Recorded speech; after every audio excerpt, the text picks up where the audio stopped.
Hello friends, welcome back to the channel. It's your host, disgruntled MBTI content creator, TM. As I've mentioned before, all of this practical or relatable MBTI information I give you, it's not from some third-party website. It's not a general consensus on some Discord someplace. I'm not channeling Jung's ghost from some directions I found on 4chan. All of this mystical and relatable information is something that I've collected painstakingly over the past 10 years. And the first steps I took on this treacherous road of understanding MBTI were the 8 cognitive functions from the website. And believe it or not, it turns out like 90% of the community does not know that the website exists. And when it comes to learning about MBTI, most people would rather just go to C.S. Joseph, Melissa Talks, or get a feel for the personality types from some content creators like Frank James. Now, if you're just a casual typology enjoyer, this is probably going to be fine. You don't really care all that much. Maybe the memes are funny. In some cases, maybe you just want to know enough to join a community just so that you can get in there and talk about things that aren't MBTI. But if you're looking for practical information that's going to help you understand people or perhaps yourself, most other content creators are not going to be particularly effective. And if you use their understanding of MBTI, you're going to come up with some pretty wacky numbers in terms of frequency. In some cases, you're going to get confused why it is that most people you end up typing are introverted intuitive, even though they're supposed to be the rarest personalities on the planet. And in many cases, you're going to find that introverted sensors just don't exist. Most of the time, I don't consider other MBTI content creators as actual MBTI content creators. I look at them as enthusiasts that have more or less come up with their own systems. So in MBTI, I might type someone as an ISFP, but in their system, it could be an INTJ. And as one would think, it might get a little weird if all of a sudden INTJs were nearly 9% of the population. And then ISFPs become this hot commodity, which I'm not saying you shouldn't be. ISFPs are lovely. And another hilarious example would be to take all the personalities that claim to be ENTP and rolled them together. More recently, I've had ESFPs, ISTPs, one INFJ, and believe me, that one was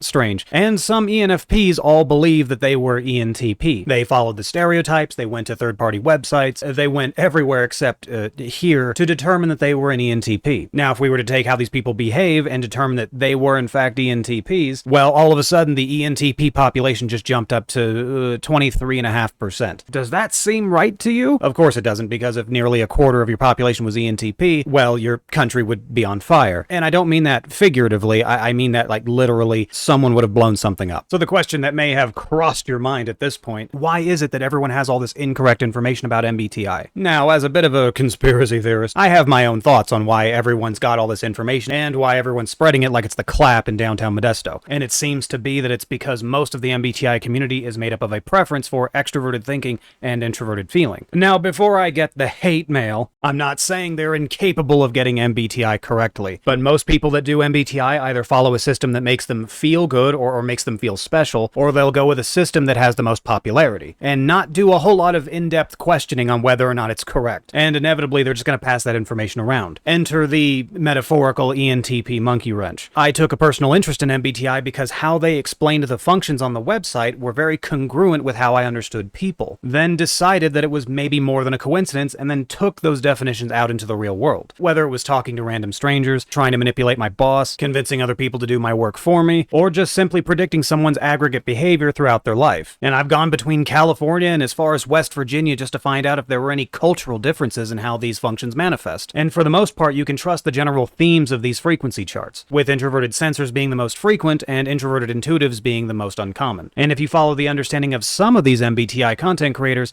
this whole chart is going to get flipped on its head. I know I've brought it up a lot, but you ever wonder why it is you can't go to an MBTI community that isn't littered with introverted intuitives? It's because most people get information about MBTI that is, wrong. So why are all these other MBTI enthusiasts getting this information wrong? Well, the main problem is that most of them don't do the work themselves. Some of them would rather read other authors and try to interpret or just straight up regurgitate what they read. Some of them just copy and paste from other YouTubers, and in one such case, they told me that they've watched most of Frank James' work and decided that they could essentially vibe type based on his portrayals of the personalities.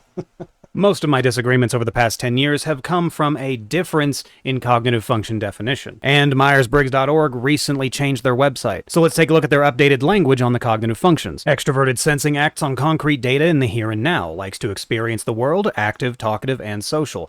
Trust the present, what is tangible and real. Keyword experiencing. Introverted sensing compares present facts and situations to past experience. Excellent recall for specific details. Trusts and remembers the past. Stores sensory data that is most important to them for future use. Keyword remembering. There was one time where someone told me that introverted sensing was actually just how you felt on the inside physically. Just keep that in mind. Extroverted intuition sees possibilities in the external world, enthusiastic and enjoys networking, trusts the big picture, forms patterns and connections which can then be shared with others. Keyword brainstorming. Introverted intuition can appear visionary, connects unconscious images, themes, and connections to see things in a... Connections? Neat. Possibly could have worded that a little better. Trusts and relies on inner insights, which may be hard for others to understand. Keyword visioning. In case you're wondering, they don't mean that introverted intuitives can literally see the future, but they certainly have a vision for their own future. Extroverted thinking seeks logic and consistency in the outside world, concern for external laws and rules. Logical, analytical decision makers who organize the environment to achieve goals. Keyword organizing. Introverted thinking seeks internal consistency and logic of ideas, trusts internal framework, which may be difficult to explain to others. Experience a depth of concentration that is objective and analytical. Keyword analyzing. It's amazing how many people in the MBTI community believe that they have a strong preference for that function. Extroverted feeling seeks harmony with and between people in the outside world. Interpersonal and cultural values are important, encouraging and interested in others. Keyword harmonizing. And as I will explain for the 1,000,000th time, extroverted feeling isn't caring for the feelings of other people. Stop it. Introverted feeling seeks harmony of action and thoughts with personal values, may not always articulate those values. Empathetic, sensitive, and idealistic. Keyword valuing. The key phrase I'd like to point out in that definition is where it says may not always articulate those values. People express their feelings on a far more regular basis than you might imagine. Facial expressions, hand gestures, body language, even their choice of words can tell you what kind of emotions people are experiencing in that moment. And it encompasses all the feelings between happy and sad. As some of you may have found out thus far, these definitions might be just a little bit different from the definitions of other content creators. So when you get some of them telling you that extroverted feeling is in fact caring for the feelings of other people, you start getting INFPs and ENFPs typing as INFJ. And if that's true, then INFJs just made their way up to 12.5% of the population. I'd like to harken back some years ago when someone told me that they and 4 of their best friends were INFJs. Coincidentally, the person that told me that was an INFP. So if you're ever in doubt of someone's understanding of MBTI, ask them what their definitions of the cognitive functions are and see how far it strays from the website. Another reason why in general people tend to get typings wrong is what functions look like in what positions. Some people have come to believe that looking up weird stuff on the internet a few hours a week constitutes having a strong preference for extroverted intuition. And once again,